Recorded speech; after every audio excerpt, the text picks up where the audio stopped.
Hello, people of the internet. It is I, that Canadian fangirl, back again with another new episode of that Canadian Backlog. Yes, it's that Canadian Backlog today. It's been a couple of weeks since we've done a backlog, and this is definitely something that's been on my backlog for years now. This is Wolf Rain. Wolf's Rain. Never seen it. It's been on my backlog for years. I finally sat down to watch it. Holy hell, Wolf's Rain is amazing. It is probably one of the best animes I've watched in a long time. When people throw around the word classics, it gives you a lot, particularly when we're talking about anime. This is a classic. This is a classic anime that I am so glad I watched. It's like, this is a show that deserves its status as being one of the greats.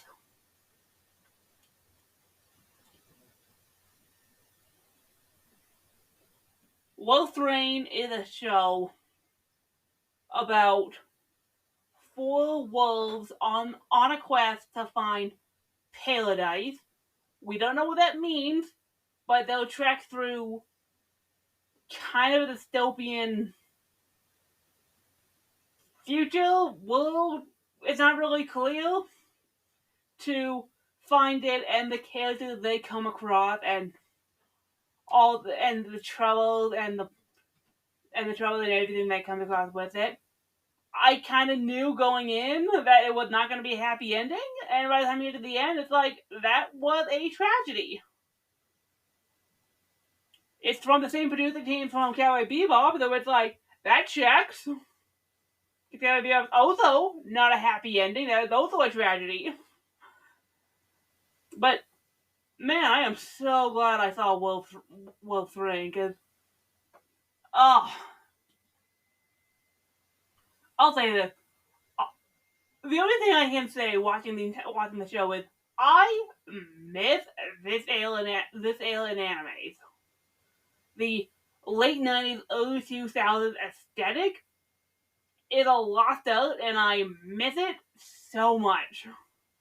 The anime does not look like this anymore.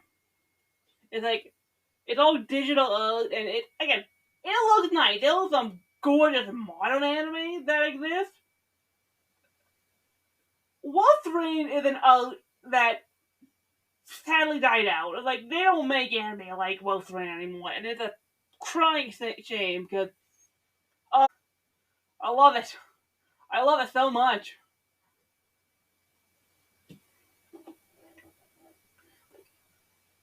Like, oh, the little reason Studio Bones is probably my favorite studio. Oh, second favorite studio. I think I said before my favorite studio was Loach. But it's like, yeah, Studio Loach and Studio Bones. And Studio Bones, man, when it comes to their animation, they are top of the class. The best at what they do. I love the way they do. I love the way Bones animates anything. They have great comedic timing. Their action scenes always look phenomenal. And so good. I mean, and although speaking of the late 90s, 2000s aesthetic, you can tell this is an old anime because it is such a early 2000s, late 90s dub. At the time when everything a dub had Johnny Yong Bosch, Steve Bloom, Crispin Freeman, Mona Marshall, and Jonathan Bassett. It's like, that is such an early 2000s cast. It's like, and yeah, a lot of them are still working. Back in the day, they were probably in everything. It's like, oh, they had so, like, they were basically in everything. It's like, Steve Bloom's in it? Not shocked. It's Steve Bloom. That being said, it's like,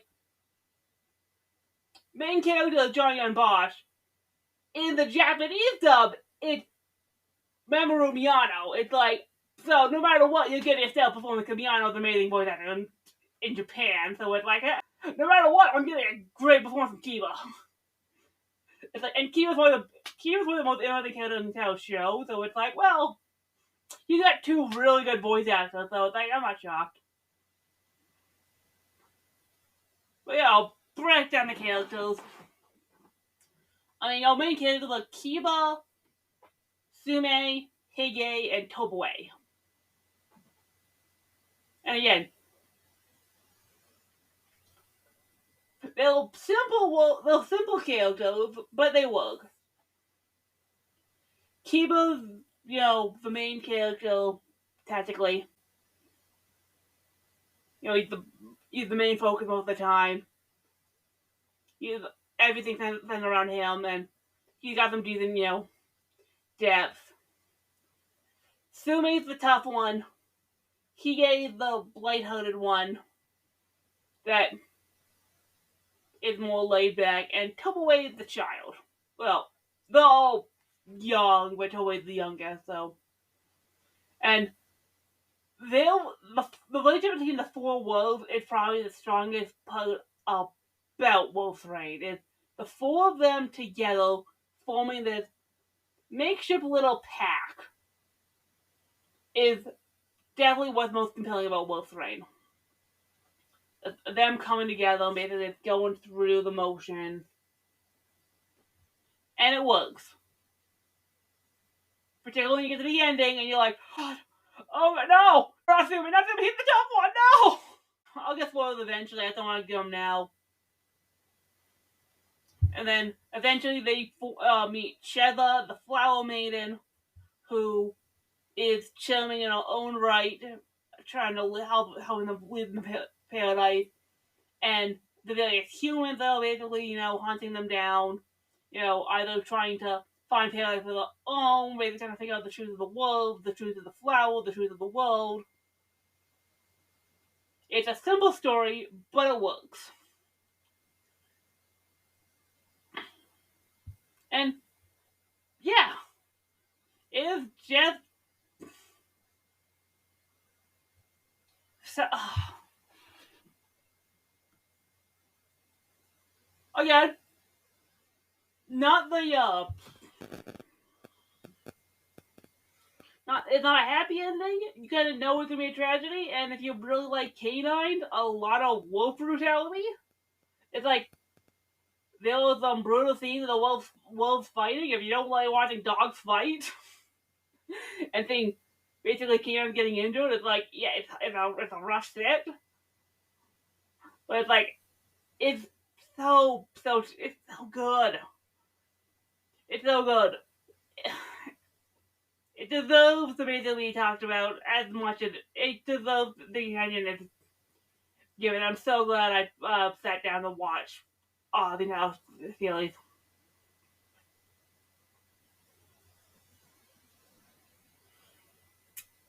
I mean, the one thing I'll say about Wolf's Reign too, when goes to everything, is I was getting Spicy Wolf vibes because of all the wolves. I was thinking of Hollow.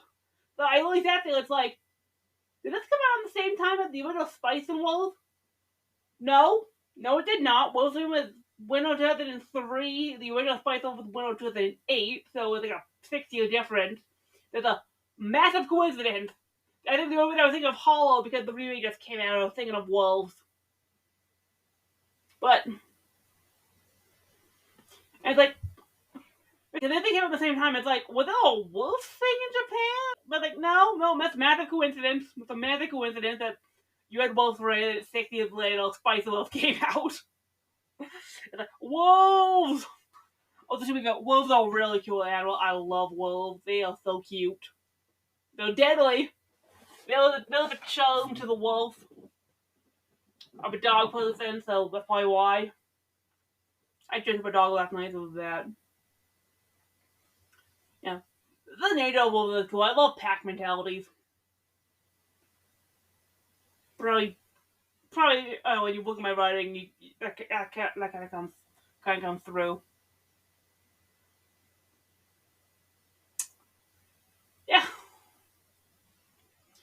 the wolves are charming, Cheddar the interesting character. The humans, for the most part, they're like maybe four humans that are technically important for the plot. I guess 5. There's a bunch of the nameless characters that basically do nothing.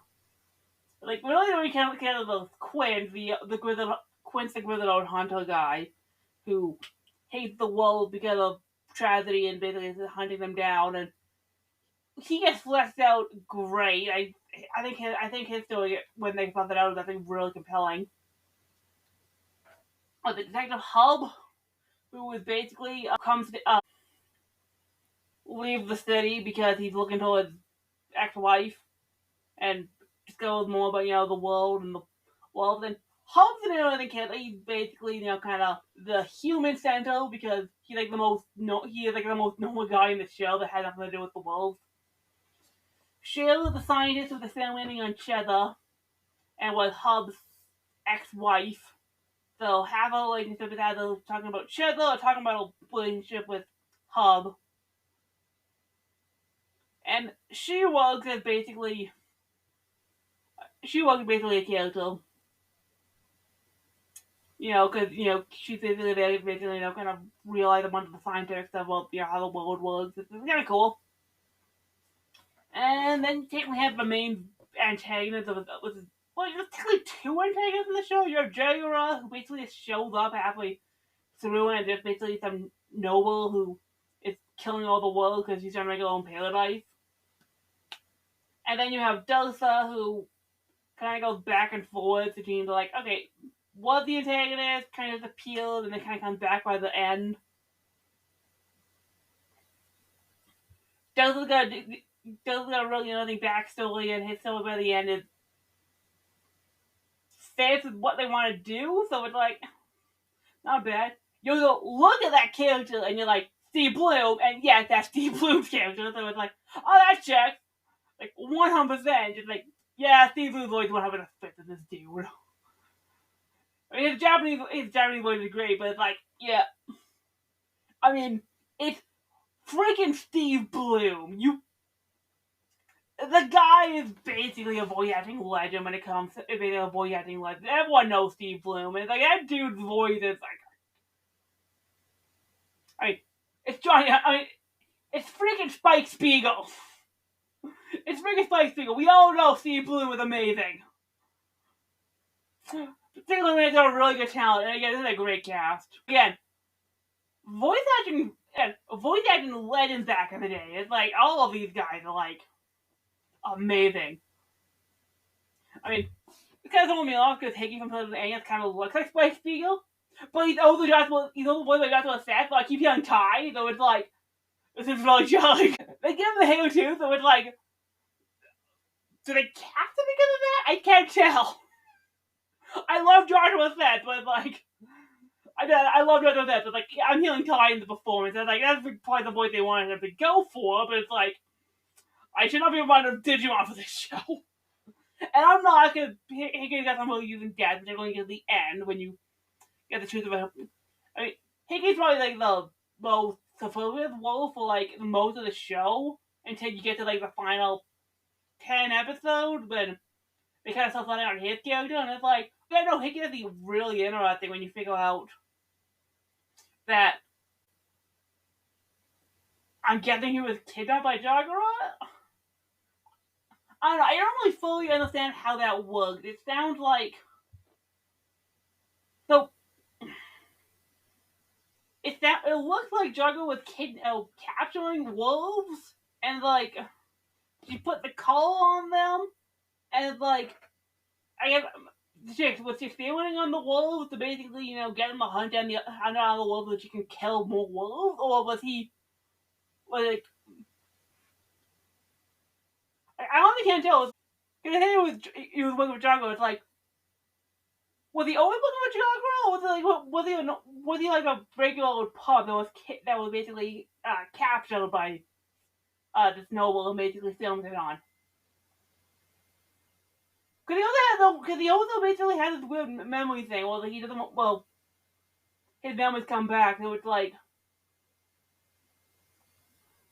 clearly there was been some like experimentation that was going on with the world that, again, make that character really interesting. I didn't really like that. That being said, he takes the sword to like the clavicle, and he walks it off, and like really, I don't know, kind of thrill. I didn't kill him, but then he totally gets shot, and like 2 episodes later, it's like, okay, that killed him, but it's like taking a sword to the clavicle. It's like, but like they're like nitpicks. I'm not downplaying Toblay's death. Like that was heavily emotive because Tobay was the younger one, so seeing Tobay get shot was like, no, not Tobay. And then Sume starts crying. It's like, no, not Sume. He was the tough one. The entire ending of Wolf's Raid is effed up. It's so freaking effed up. And you kind of know it's not gonna be a happy ending, but like, once they defeat Jagara and the world's about to end and they're heading to paradise, Shayla gets axed off after she falls from the cliff. Then Tobey gets shot. Quint dies. Blue eventually gets axed by Delta the Wolf. Tobey basically gets severely injured. And then Sumi has to put him down. Sumi eventually dies fighting Delta. And then Shayla dies. Delta, I think, dies by the end, and then Sume's basically left to water the way. No, not Sume. He was basically left to water the way that basically just died. So it's like, was paradise a metaphor of heaven the entire time? Because the way they're talking about paradise is like, was the entire thing a metaphor for the afterlife? Was really paradise as heaven? Was that what they were hinting at, or was paradise a real thing? Because they never get the paradise. They never get a paradise. They never get all of them dying. So like, was it a heaven metaphor? And was this how they a metaphor for heaven? Because it ends with what looks like a modern modern Earth city with like colors and the buildings and everyone's alive and like it looks like a second life. Although it kind of looks like the intro. I don't know, it really ends really ambiguously, but I kind of like. That being said, you're watching Wolfman by the end, it's like, oh god, what the Prozac? What the Prozac? What the knife? Just split my wrist. It's like, I'm like cutting myself. That's a joke, by the way. That is a joke, by the way. I am not cutting. But like, no, it is a depressing end. It's a very depressing end. So it's like, if you don't like being recreationally sad, no, it is a depressing as hell ending. But it's also like 20-year-old anime. God. So, don't want to spoil because it's 20 years. Like, if you haven't seen it by this point, you're probably not an anime fan.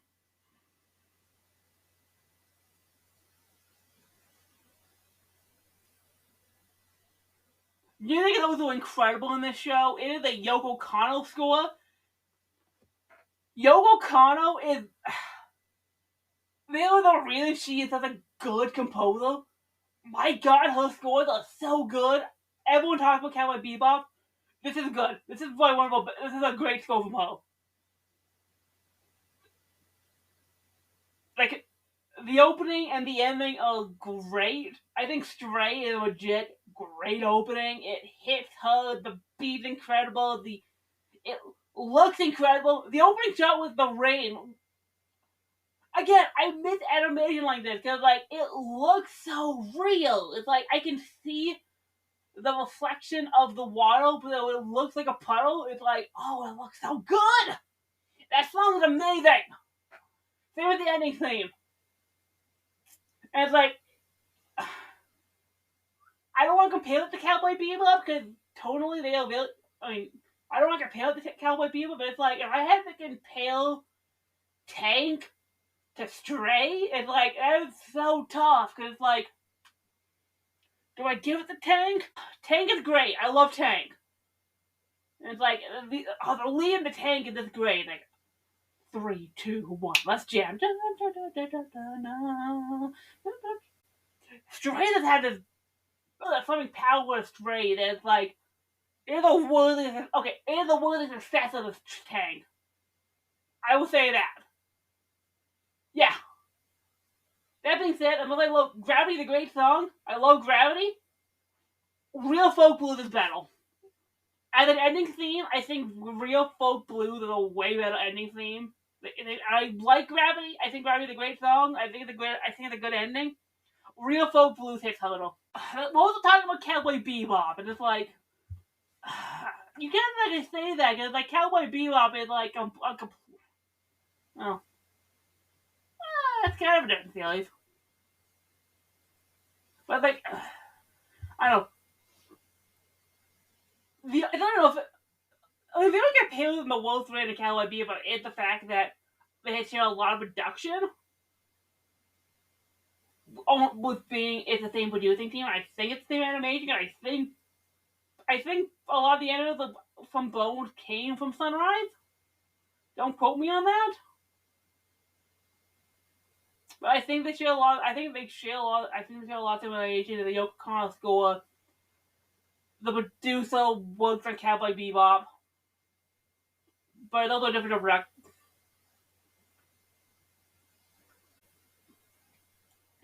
But it's like, as something that's basically a spiritual descendant like Cowboy Bebop, I think it's worthy of that. And we all know how good Cowboy Bebop is. Wolf Rain's amazing. Wolf Rain is amazing.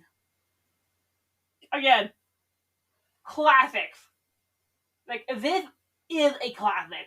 Like, an actual classic. Like, if someone said, name classic anime, Cowboy Bebop, Wolf Rain, Evangelion.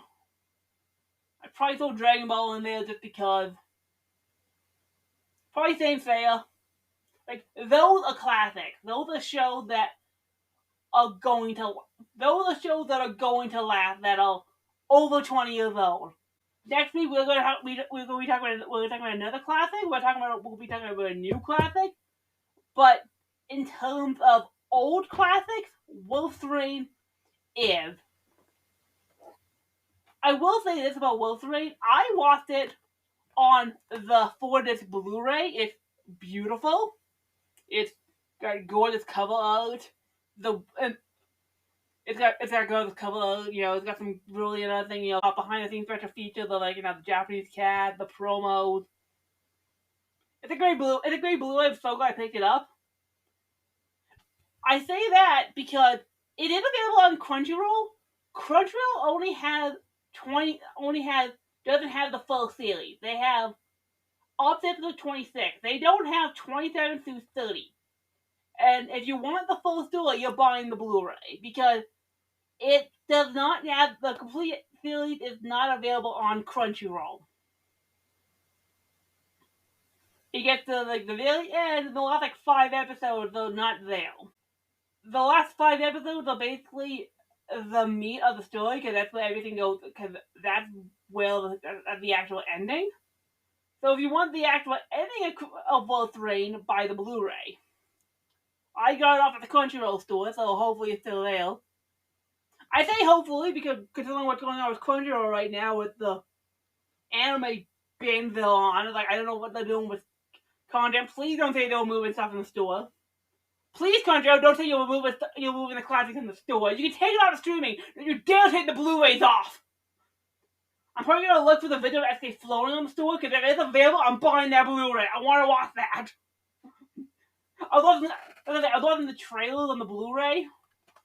One of the trailers was a video of SK floating, which I know is not available for streaming. So it's like, I'll recommend that Blu-ray on the Crunchyroll store. I'm buying that Blu-ray. Physical media forever.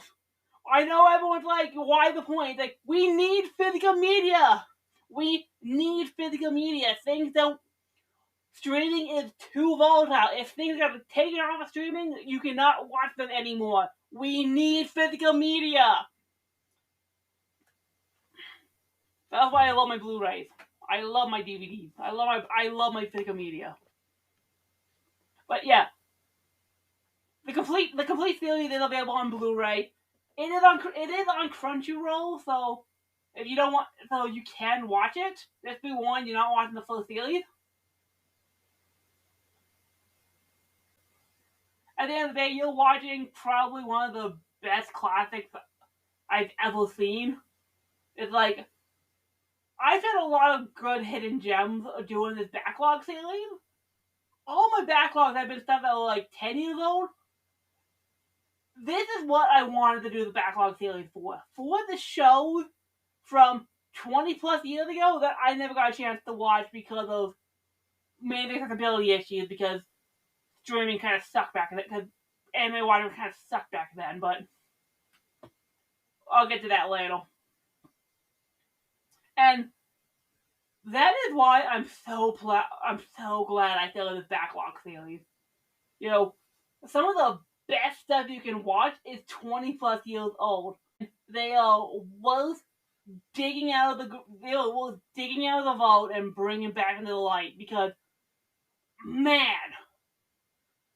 I miss old school anime. I don't miss streaming. I don't miss the disability stuff, because that sucks. But it's like, man, the days of like 2003 anime, and you see like the anime that was available back then. It's like there were a lot of great anime that are basically getting lost to time because of streaming, because of the overabundance of new stuff. We're losing the classics. So if I can watch these classics, I'm all for it. Probably that's probably not even young. I want to watch that. So the thing I have to say about that is, if you haven't seen Wolf's Rain, you know, if you haven't seen, I don't know, could be a lot of you, could be none of you. Like, again, it is old, but it's like, if you're a new anime fan and you want to discover the classics, Wolf's Rain is a great anime to basically discover, you know, an older time period of anime. It's gorgeous animation, the writing is top notch, the acting is brilliant, the story is beautiful, the ending is so potent. I love it. It's so good. Oh, I love it. That's about all I can say about Wolf's Rain. Thanks for joining me on another episode of That Canadian Backlog. Next week, like I said, I'm looking at a new classic. You know, it's basically an anime that's a new anime that's going to be a classic. But that's next week. Until then, remember, like and share all my socials. They are available in the description down below. Remember to like and share the podcast around. That helps me grow the community. Share with your friends, enemies, whatever. Remember, no gatekeeping. We don't gatekeep in this community. If you like something, you consider a fan of it. Don't let people tell you otherwise. And remember, when people ask, what fangirl do you listen to? It is That Canadian Fangirl. Which Canadian Fangirl? That Canadian Fangirl. Alright. Later, peoples. God, it's so good!